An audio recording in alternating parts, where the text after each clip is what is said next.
Hey everybody, Niels here with the usual pre-show announcements.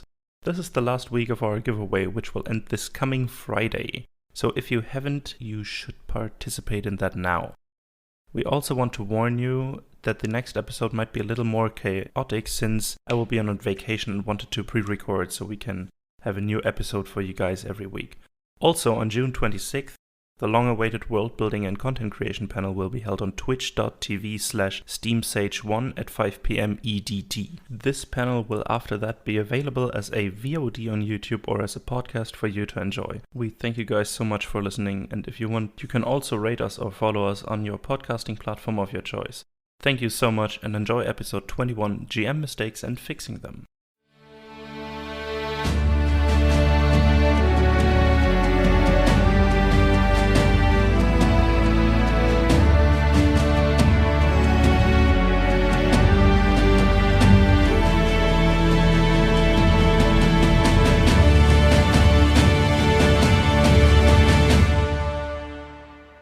Hello and welcome everybody to the next episode of DoubleDM podcast, where I, Emil, and Niels talk about TTRPGs, meta discussions and whatnot, all we can find. So Niels, Yes. how was your week? My week was pretty good. I started doing a lot more sports than I usually do.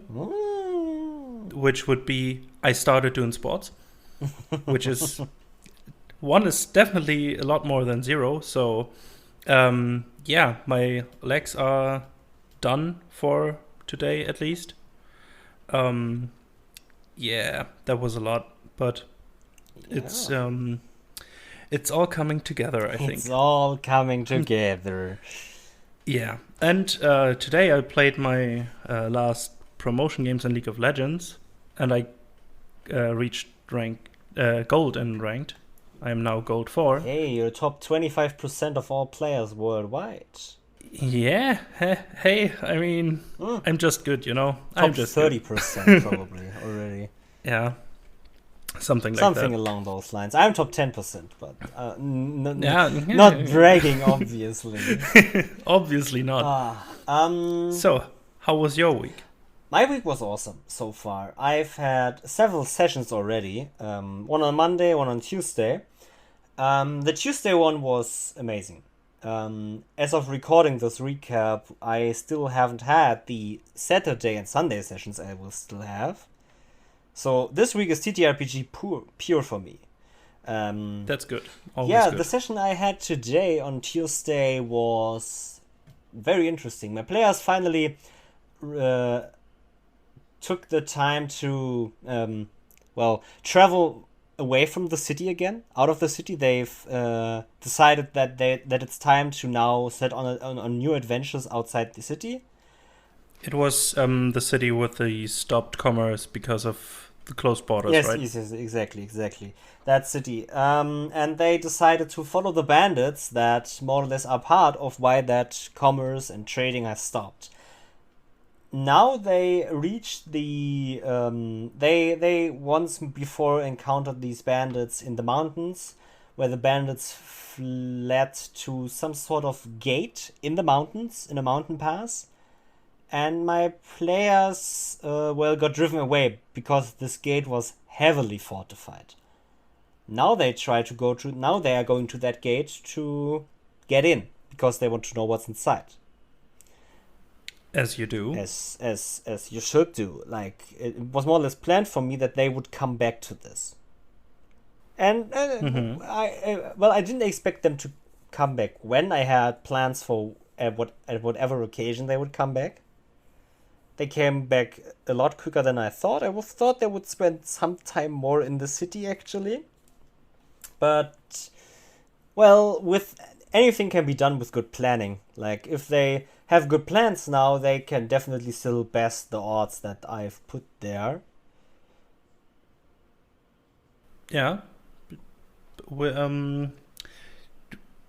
Planning something as an obstacle for a later session can be quite challenging, I think. I think that while this is not something like, it's not like the enemies are challenge rating 10 and they are level 5 or something. They are level 5, the enemies are probably around... it would be better if they were level 6 for that fight, for those fights that are to come now. But if they play those first fights well, all is good. It's just, you have this gate, you have the guards on top, they have heavy crossbows, they have the better advantage, you can't get up close to them, so the only option is to shoot with bow and arrow. But but the bandits, they can wait this out. They don't have to fight. They control the gate. You can't get through the gate without them. So they have the advantage. But if my players make a good plan to get that advantage from them, or take over the advantage themselves, that's totally good. Then that's gonna work. Then those bandits are bandits. They are a little bit stronger than bandits because this first arc of our campaign is basically focused around those bandits and the chaos they provide in the world. So, yeah. Those bandits are pretty... if you take a normal bandit, multiply that by 2 and you have the strength of this bandit, for example. Yeah, but that's fair. All good. Yeah. And one thing we both did this week was we played our Vivziferno. Vivziferno. Thank you. One shot. The Hell of a Boss themed one shot. Yes, we did. And yeah, it was a wild one. So, as the DM of that group, as I usually am, how did the experience go for you? Like, not particularly the system or the setting, but in general, like what did it feel like?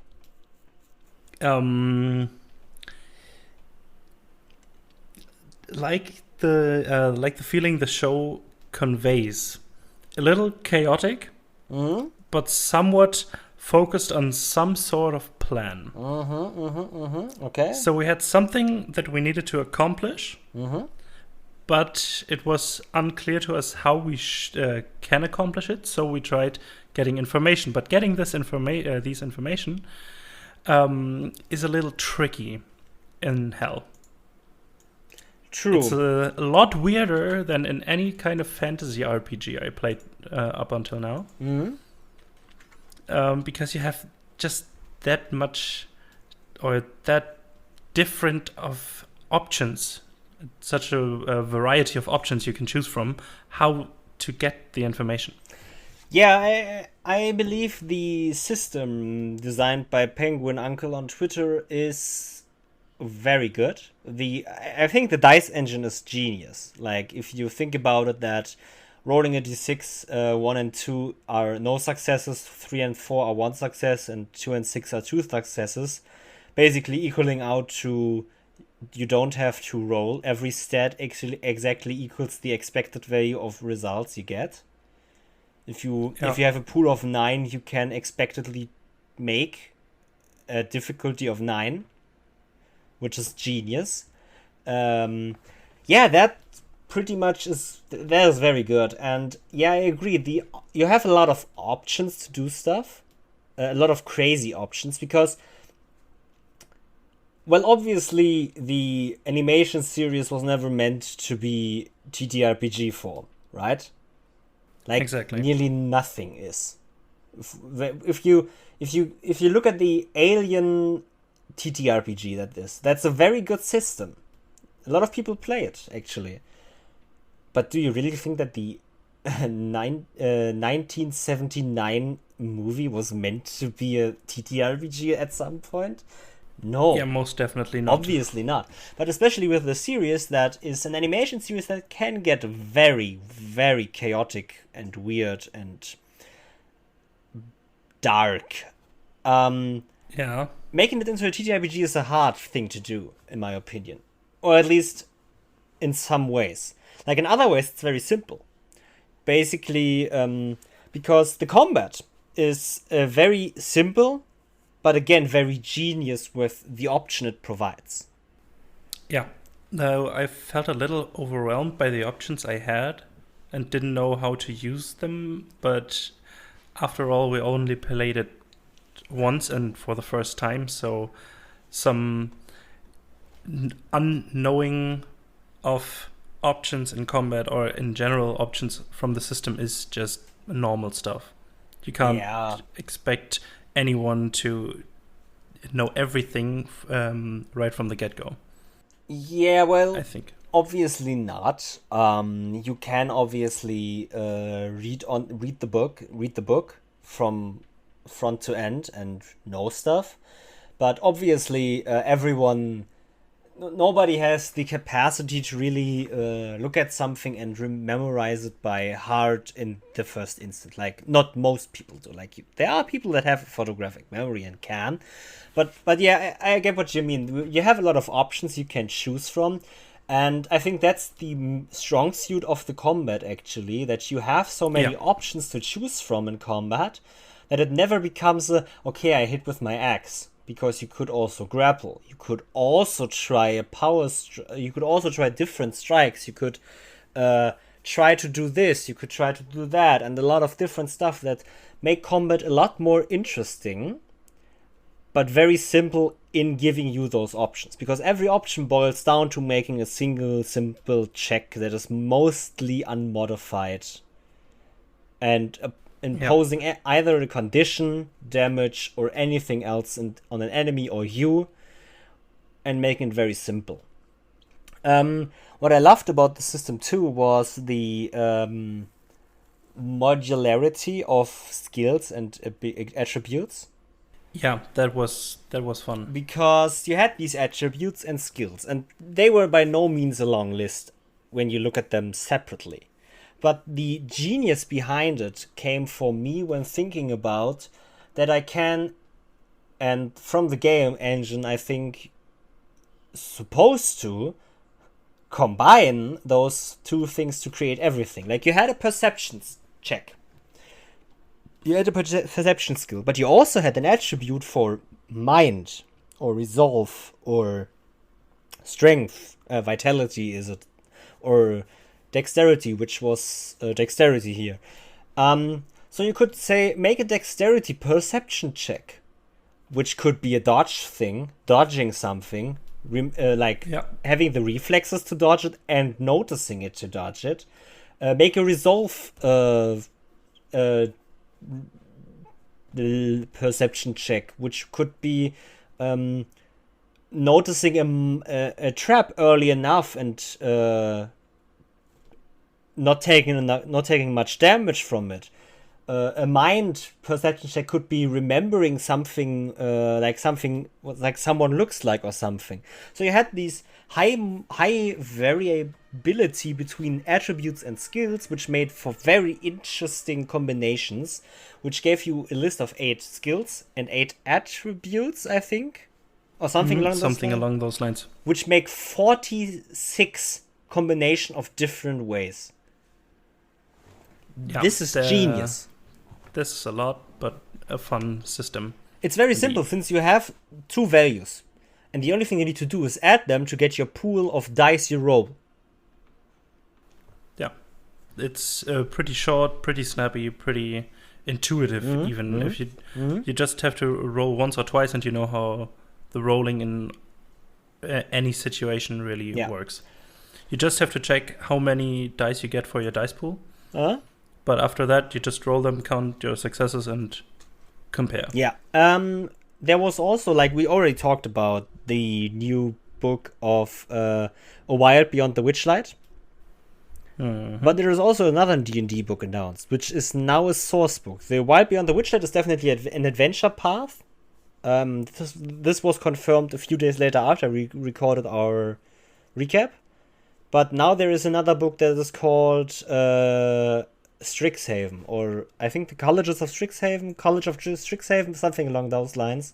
Strixhaven, a Curriculum of Chaos, is the book's name, which is supposed to be a source book. Mm-hmm. So something along those lines like Theros or Ravnica Yeah, along those lines. or something like that. You play Magic the Gathering, right? Or at least have I played. do at times. Okay. So Strixhaven is supposed to be a Magic the Gathering world. I think it is the newest one, if I remember correctly. Okay. The set came out not that long ago. Can you tell me I anything think about after it? Valheim. I haven't played a thing about it. Okay. From it. I have played something from Valheim, the Norse mythological kind of setting, but Strixhaven I haven't touched yet. Okay. So from what it looks like is Strixhaven is a big library of books with a lot, like, it's a setting focused around knowledge and spellcasting. From the things that I can see, so I hope to see more of this soon, because this could be very interesting in my opinion. This is available November 16, and the announcement for it, like the real deep dive announcement into it, is on July 16. So exactly 1 month away from now. Yeah. They will do a big announcement of it, like, really. So yeah, I think that's about it for this week's recap.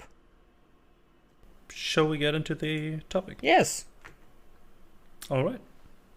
What are GM mistakes? What are GM mistakes? That's a tough question, because I think you can't really define a specific way what GM mistakes are, because they are too broad. There are many possible ways a GM can fuck up, to be honest. Like overbuilding a world, not railroading enough or railroading too much, not telling the players enough, or contradictory infos, forgetting what infos he told them and telling them different ones at the later time regarding the same topic. It's a broad one. Yeah, I think you can't define GM mistakes on a certain standard, right? You can't say this is a GM mistake and this is not, because some people would see something as a mistake where others just see an opportunity, or not a mistake at least. The thing about it is, if you as the GM, you as a person, believe that you've done a fucked up, then it's a mistake. Then it's only then it's a mistake.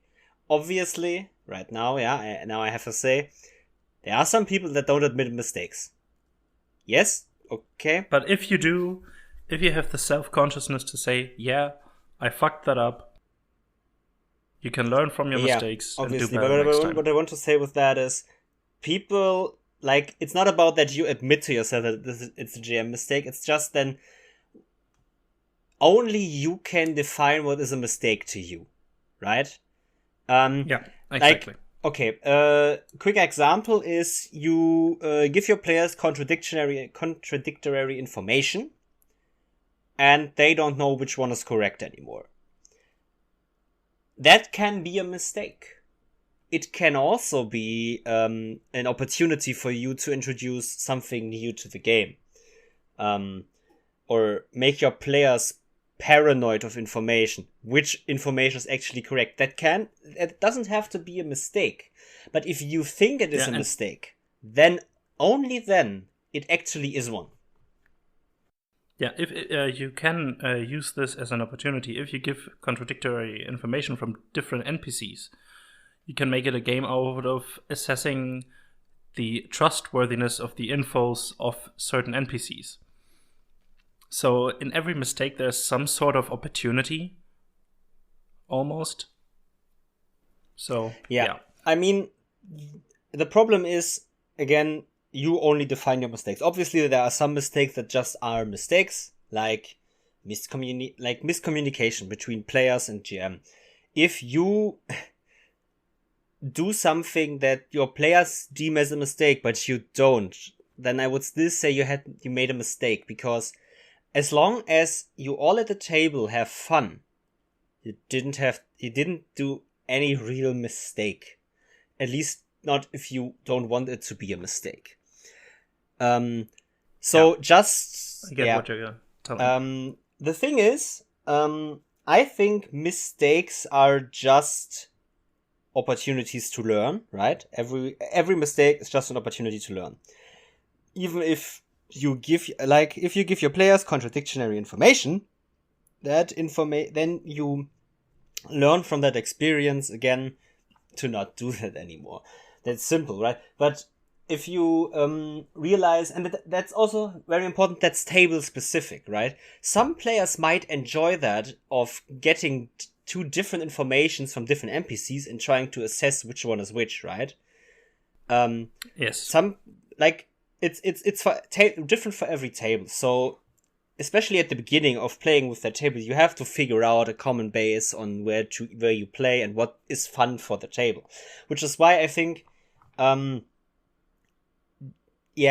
mistakes are just, like I already said, often enough, just mistakes. They're opportunities to grow yourself and the fun at the table. They are just human fuck-ups. Like everyone of us does that. Everyone fucks up once in a while. Yeah. It's just normal. And again, you can choose opportunities from that. You can also, very importantly, mistakes don't have to stay that way. Like again, there could be opportunities. We said it often, too often, I think, like right now. But also, you can retcon them. You can decide on how to. Basically, you can do a lot of stuff with them. You can retcon them, you can make them into opportunities, you can just hope your players forget them, which they might do. There's a lot of things that can happen. The only thing that's actually important is if you realize as a DM that you've made a mistake in your opinion, to learn from that way. Learn from what is happening at the table. If you do a fuck up, like with a stat block, right? You miscalculate the damage of a monster, and that kills a PC outright. That's a mistake, and I think everyone can agree that that's a mistake and not just a story opportunity. Doesn't add, because that doesn't add any challenge or anything that could have been avoided. Really, if you just miscalculate something. Yeah.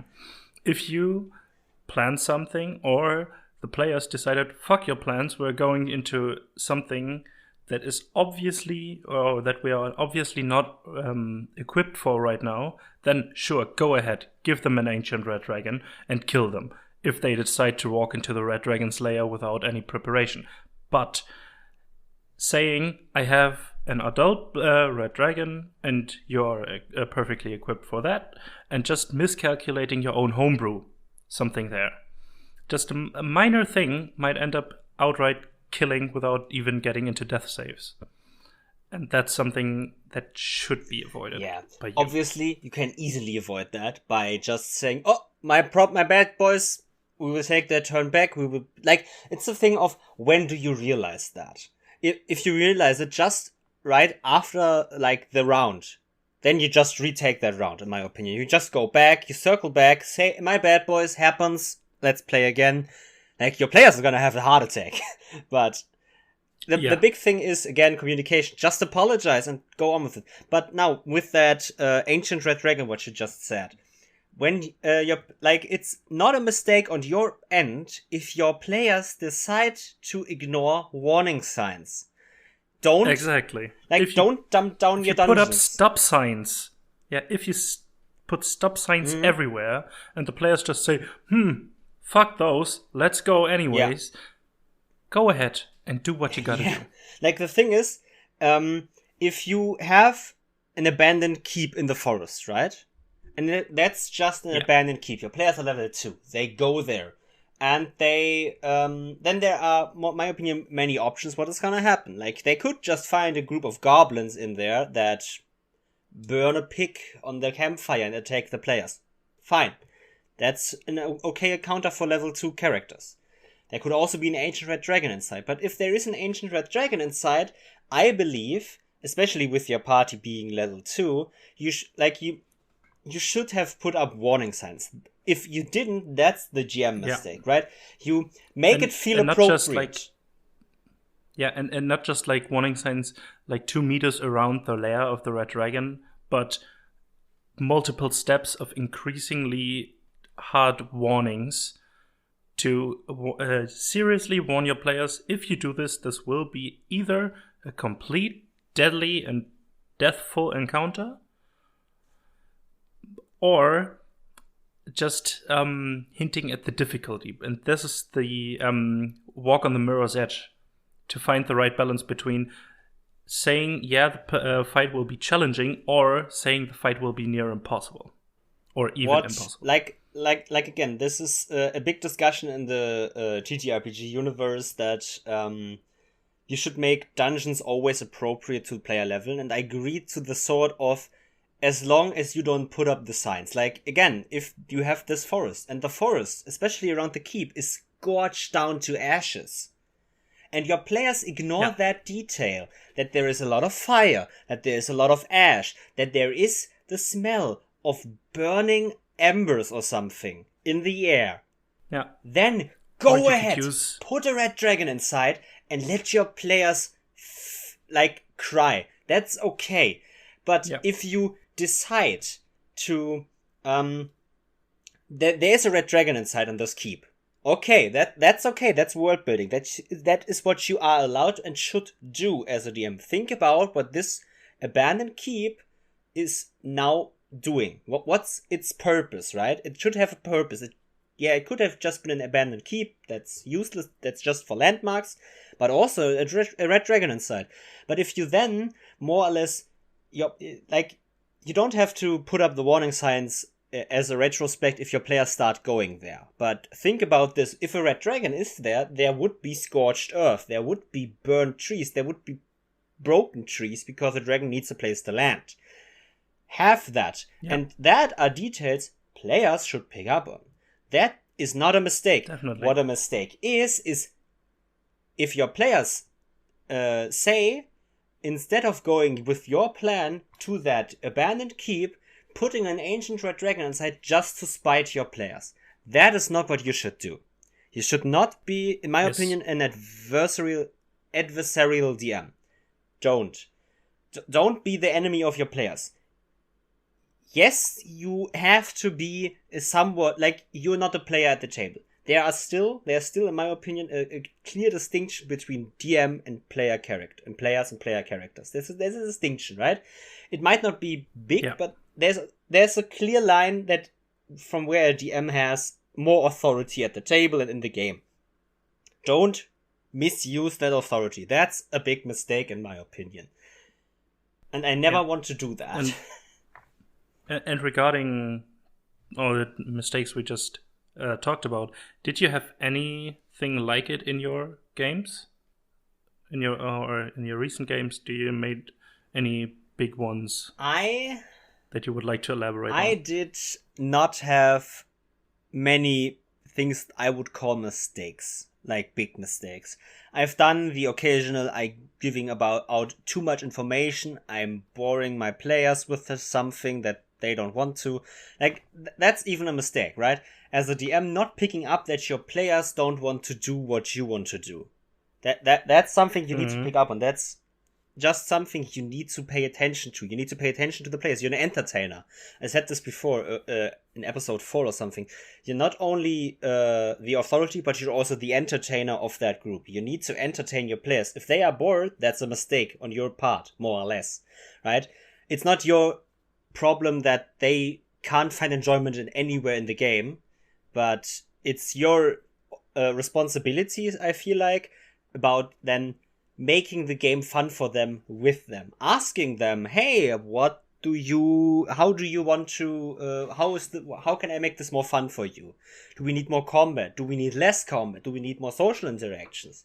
Those are things you can ask, and that's very good. But big mistakes I did was I think the biggest mistake a lot of people do, and I did this too, is not setting expectations of players right. I'm talking about, I Um, did not convey enough that this game is not about hack and slash, we kill dragons, but about, hey, you are tasked with one of the most volatile tasks in the universe. Following the cult of the Dragon Queen Tiamat. Be careful, get information, don't get caught. They were none of those three things. They were always caught, they were never cautious, and they didn't get a lot of information because they didn't try to. Their approach was, we go in there, we kill the leader, and done. Like, again, that's okay if that's the place that your players want. If that's not the place that you as the GM want, you need to have a talk. I should have had that talk early on, at the beginning of my campaign. I convey to them that this is not just that they can't just go in everywhere and kill stuff. That's not what they do. But they always had the idea of them being this special task force tasked with stopping the cult. While their actual way was infiltrate the cult or get information some other way. Not destroy the cult. This is something you cannot do. They are too strong for that. Yeah. That was told to them, but only once. And I thought they picked up on it. They didn't really, or at least they ignored that part. Yes, now you could say I should just play it out. My players are too reckless. Yes, I did that. But I still want them to have fun as players, right? And we had a lot of fun with that reckless story, them getting into trouble now every time again. But now, when they get back out of trouble, they realize they think as players, and I as the GM, we all think that the game isn't going anywhere, and that's the problem. Yeah. So throwing that right back to you, what are some big or minor mistakes you did? One huge thing I tend to do is assuming success from my players when I'm planning something. Yeah, because I want them to succeed. So I plan with it, and this makes it really hard sometimes. I know what you mean. That's one thing that is hard for me to get out of this habit, because I just desperately want them to succeed, but I want to make the challenge appropriate. It's a weird thing. That's something I'm really guilty of. Yeah. But yeah, I'm working on it. The problem with that is also that if you plan your story according to their success, obviously, I think you shouldn't plan for failure or success, right? At least not at most of the points. At some points, it's obvious that you should plan for success. Like, if they stand in front of the BBEG of a campaign, I don't plan that they're gonna kill that BBEG. I have the ending prepared for when they lose and when they win. And I don't care which is coming. But at some points, like, at the beginning of my campaign, I never thought about them actually losing. I always thought, hey, they're gonna win this. Obviously, the challenges were appropriate for me, but I always never really stopped to think about what would actually happen if they lose or if they don't succeed. And then I got hit with a train in the head when one of my players got one-shot by an enemy. Yeah, exactly that. I did not. That's a classic for me. I had no way of handling that in that moment because I didn't thought it possible that actually happened. But that enemy rolled a crit, max damage, our wizard dead. Yeah, that was it. And then I didn't plan for that, and I didn't have anything prepared for when those enemies did something. But I think that's not a big mistake, at least not what I just described. But there are some mistakes where you plan for, like, I think about some sort. And the further you plan, you further ahead you plan the success, the more devastating it gets. If you plan a short one, like within the next 1 or 2 sessions, you plan with a success, and then it turns out to be a failure. That's fine and easily fixable. But if you plan everything to one point where you assume they will succeed and then they don't, you are fucked. Yeah, I now have That's the a big example that I have for this. My players were tasked with going into a desert, finding a nuke that's been somewhere buried under there, ready. Like they knew that nuke was ready. That was supposed to shoot somewhere. We need to disarm it. We need to disable it. We need to dismantle it. Some way or another. And I thought they would succeed. I didn't plan for them to lose that.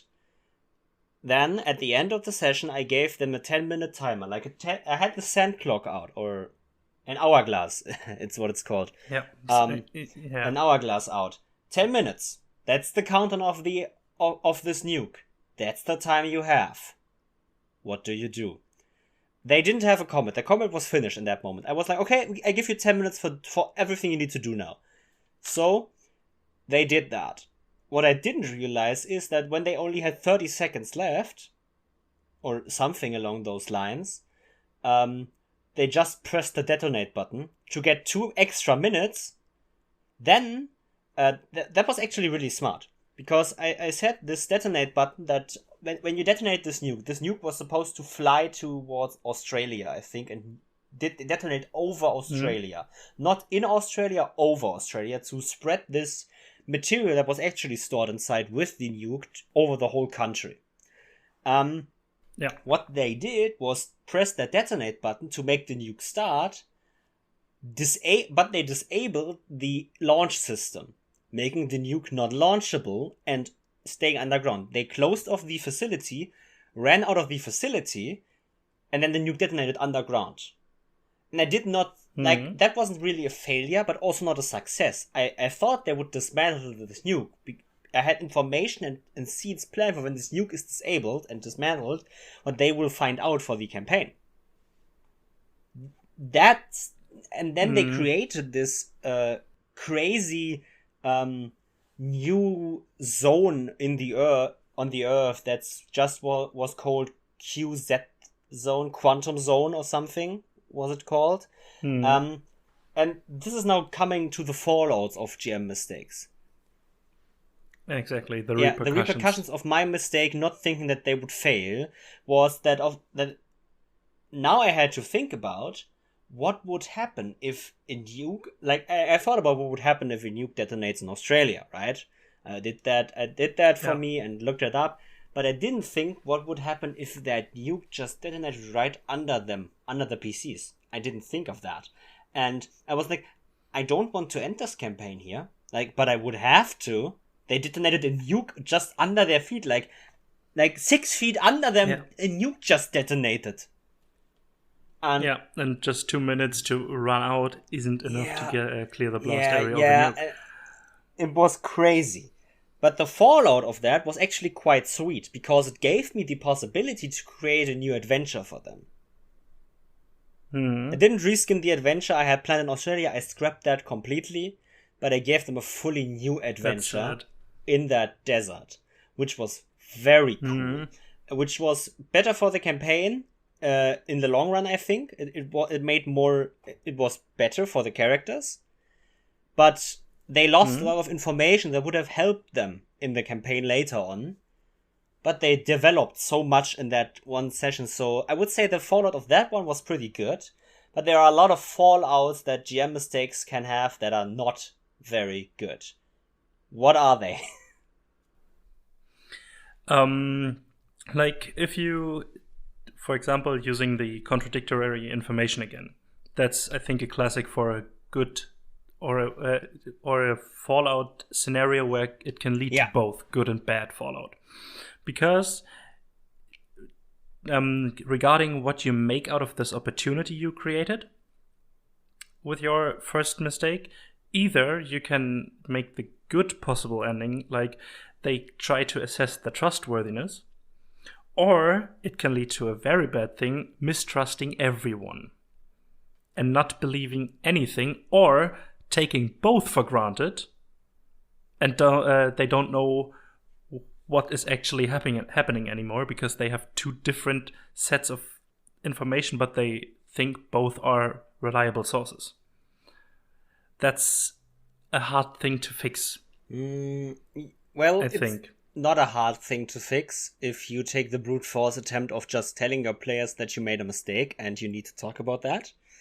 which I did. Yeah, but if there is a seed of paranoia without or a seed of distrust for any information any sort of NPC gives you, that's a hard thing. You need to, that you need to build up again, that trust. Yeah.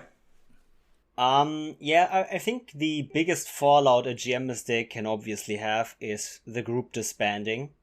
Is obviously the game stopping. That's a harsh one. And not coming back together to play again to have fun. Another big fallouts are I think the big bad fallouts are obviously the group disbanding, the group stopping to play, friendships being destroyed, which is maybe something that's not just because of your game. Obviously, don't beat yourself up about that. I think, just those are the harsh ones. Those are the ones that probably that we can't help with in any way. Yeah, because that's something like that is way too personal. Yeah. And yeah. What I can say is that a lot of the bad fallouts, like your group mistrusting them, maybe a PC dying, which isn't... they are all not bad. They are just different. They make the game you play different, which can be bad if you had a plan. It is bad for your own plan because you have to scrap most of it and rethink of something. But for your if you do it correctly, if you correctly correct your mistakes without the players noticing that much that you had a whole different thing planned, you can make the game feel that much more awesome. But you don't even have to fix them necessarily. Like when your players become very paranoid about all information, that's a very interesting storyline to play, actually. Them either regaining trust with just a few NPCs this time, and those are their close friends, or your PCs having to find another way to get information now that they can't trust anyone. That's very interesting. Also, if a player character dies, that's totally fine. Fine, but we talked about this with Maka and Josh. How we can deal with player characters. Death is a very cool story. I think it's episode 11. 12. You should listen to that. 11 it is. Exactly. Death is a really cool story. Really cool. You can tell a lot of great things with it. That's about the fallouts a GM mistake can have. So, you made a mistake, right? That's something we all do. Okay, you have the fallouts now, you have realized what the problem is. How do you fix it? I think there is no one size fits all solution for that, because the spectrum of GM mistakes that can happen is so broad. But in general, take your players out of game and say, let's talk about this. I made a mistake. What do you think? How can we go on from here? For example. Yeah, that's definitely in general, the best way. Just talk to your players is the most standard, but the best advice I think we can give. Yeah. If it is something just regarding you, think about it and change it. But admit that you made a mistake. That is an important and first step in fixing your mistakes. We talked about this earlier, that not every mistake is instantly a mistake. There can also be opportunities, right? Matt Mercer once said is, if you realize you made a mistake, don't admit that mistake instantly. Observe. What do your players do? Again, with that information thing, you give information that is contradictory to what they already have. Watch what they do. Watch what they make of this. Assess what they make of it, and then make a story out of that. So you don't have to fix the mistake, but turn the mistake into an opportunity, and that is something you do by observing your players. You look at them, feel what they feel. This sounds dumb, but feel what they think is the best way to handle what you did with a mistake. If an NP, even if you miscalculate some damage, that could still be fun. in some ways. Obviously, yes, it's not a thing that's more of a story narrative way, but you made a mistake in calculation. Okay, the enemy deals 10 extra damage on its attacks. It's also Half-Life, so why not add a rage mode? They deal 10 damage extra on every attack now. That adds another layer of coolness to the battle. But only do this with assessment. Look at the situation you have and assess what you can do. Then you can fix, turn into an opportunity, or do whatever you want with that mistake. Or not even mistake anymore. But assessing the information you have, the situation you have, your players, what you feel is right, and then make your decision. You don't have to, when you realize the mistake, throw everything away, turn the DM screen over and say, I made a mistake. You don't have to do that. Definitely You just not. have to wait. Maybe even just half a minute of looking at your players after you've done the mistake and see what they think. And if you think that it's best for the game you play to just say you made a mistake, then that's okay. And admitting to that mistake is not a second mistake. That's rectifying one. That's good. Yeah. So, now we talked about fixing mistakes, but there's another thing you can do with mistakes. You can prevent them. How do you prevent mistakes? Well, planning, obviously, but there's another mistake hidden in planning that which would be called overplanning, which you have to be careful of. Yeah, there's also a mistake in improvisation, which is over-improvisation. You can also plan not enough. That's also a mistake. Yeah, so you have to walk the line between over planning and under planning stuff. We made a couple of episodes about what we plan and how we plan and what sort of volumes, which you can listen to regarding that. But in general, don't overplan, don't underplan. Do test runs if you homebrew stuff. Playtest a lot. Yeah, you don't even have to do that, I think. You don't have to do a lot of playtests for your homebrew stuff. I think you just need to feel that the homebrew stuff is actually good or right for the game. Like, it's okay if that homebrew stuff is OP. That's still fine. That's, again, still can create a cool story and stuff, but you need to do some tests, but I don't think you have to actually be like a game designer and make 10 playtest groups. No, obviously, but you can use your different groups to playtest before, or a different version of something you created. You can use that before you want to use your main villain. For example, if you homebrewed a main villain character, you can use a weakened version of the stat block to see how it fits and if it fits the playstyle you had or had envisioned for that big bad. To see if it works. Another way to... That's what I meant with playtesting, just to clarify. Another way to prevent is obviously communication. Setting expectations of players and yourself right. Talking about the game. What are expectations? What do people want? Do they want more combat? Do they want more social? No, that's not spoilering. That's having a conversation with friends. Just talking. I don't mean like you don't have to have extensive talks for like 4 hours to understand what everyone wants, but telling your players, hey, this is a game where you collect information and not go around killing stuff. That alone, that statement, is setting expectations for your players and for yourself that can help prevent mistakes later on. By your players, by you, exactly, and everyone involved. So communication is again very important. But I also feel like, again, assessing everything.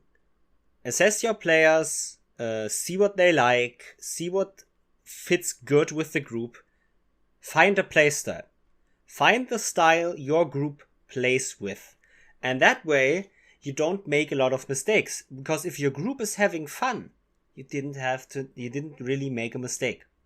As long as everyone involved is content with whatever is happening in the game, there was never a mistake to begin with. That's something you need to understand. It may have started in your mind as a mistake, but it turns out the opportunity you created with it wasn't a mistake after all. Yeah. So again, assessing stuff, thinking about your players, as long as they are having fun, everything is good. That's something you always say to TTRPG. As long as everyone's around the table is having fun, why do you change something? Why? It's good. Have fun together. That's the main point. Nobody of us is doing this professionally for money. At least not the most part of it. And even those that do mostly have fun playing the game. Yeah. Exactly that. Also very important on preventing the mistakes is, like we said, communication, assessing, having fun. Also very important is to just learn, right? Learning from experience. If you made mistakes, you learn from them and not make them again. So yeah, at least in theory. Yeah, mostly. Like most people learn if they do make a mistake and they feel bad for it or learn that the repercussions are bad, they stop doing that in some way. You need maybe 2 or 3 attempts before you get it right, but that's okay. Again, learning is like learning, communication, and assessing your players and the table, fun, and all that. That's the most important big part. Learn from your mistakes. If you made a mistake and you think it's a mistake and you have to rectify it, then think about what brought that mistake and change it. Try a different approach. That way, it might not be a mistake after all again. It was just once, and a fuck up happens. Who cares, right? Nobody cares if you fucked up once. It's just human. Yeah, it's human. Like, mistakes are as well, don't get me wrong. Only if you are oblivious to your mistakes. Only then. That's the only thing that you should not... That's the biggest mistake, right? Yeah. Being oblivious to the other mistakes. The biggest mistake. And not just the biggest, but the thing you can't fix or prevent. Yeah. That's true. So, to conclude what we just said in all this time is basically... Mistakes happen, admit them, and change something if you think it was a mistake, but assess the situation before you admit your mistake and see if you can turn your mistake into an opportunity. We talked about how we can prevent stuff in mistakes and concluded basically that the only mistake a GM can make is not admitting mistakes he made. Well, yes, well, the only mistake a GM can make is not trying to get better at the game, at making the game fun for everyone. Exactly. Like, if you are having fun, you don't have to change anything. But if you realize that the game isn't fun for everyone at the table, then you need to change something. And not doing that is, in my opinion, a mistake. Yeah, and the worst of all, I think. Yeah, I think too. It's the only real mistake, actually, again. Every other mistake is a story opportunity, a narrative opportunity, or a simple fuck-up that happens. But this is a real mistake that you do. So yeah, that's about it for today, right?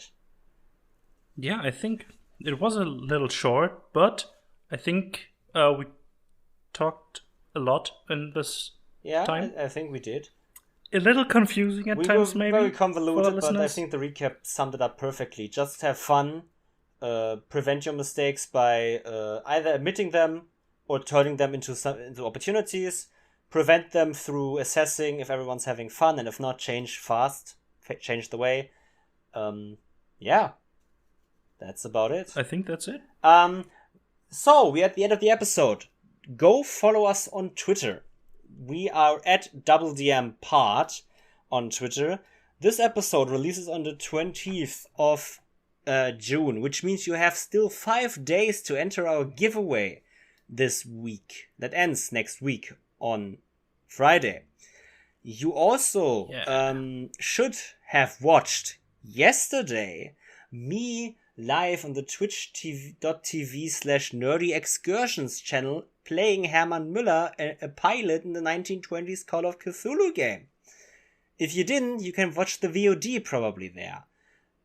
Then you should also turn in next week, Saturday, on the 26th, to the world building panel, a TTRPG world building panel, Why Your World Matters, with Maka the DM from Check These Out, who we referenced a lot today.